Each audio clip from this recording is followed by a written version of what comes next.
এক ইব্রাহিম আলাইহিস সালাতু ওয়াস সালাম এক রাতে স্বপ্ন দেখলেন তার সবচেয়ে আদরের ছেলে ইসমাইলকে তিনি কুরবানি দিচ্ছেন।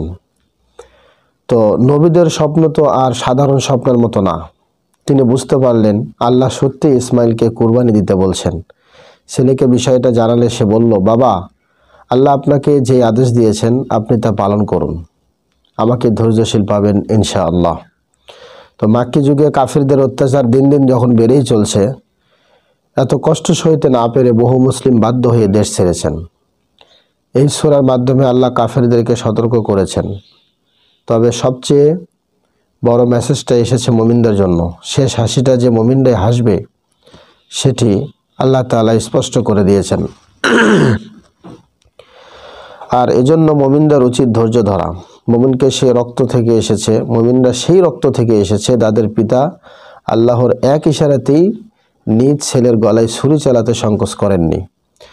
মুমিনরা ভীরু বা কাপুরুষ নয়, জানের মায়া করে ঘরে বসে থাকা মুমিনের স্বভাব নয়, বরং সকল অত্যাচার সহ্য করার এবং প্রয়োজনে পাল্টা হামলা চালাবার শক্তিও এই মুসলিম জাতির আছে। এমন জানবাজ মুমিনদের জন্য সুসংবাদ তো থাকবেই। আর এই সুসংবাদ থাকবে, এই সুসংবাদ বাস্তবে ধরা দেয় মক্কা বিজয়ের মধ্য দিয়ে। মুমিনদের মনোবল বাড়ানোর জন্যই আল্লাহ তাআলা এই সূরাটি নাজিল করেছেন। এই বিষয়ে রুহুল মাআনি 12 নম্বর খণ্ড 63 নম্বর পৃষ্ঠায় এবং তাফহিমুল কোরআনের 13 নম্বর খণ্ড 37 নম্বর পৃষ্ঠায় এ বিষয়ে বিস্তারিত আলোচনা আছে।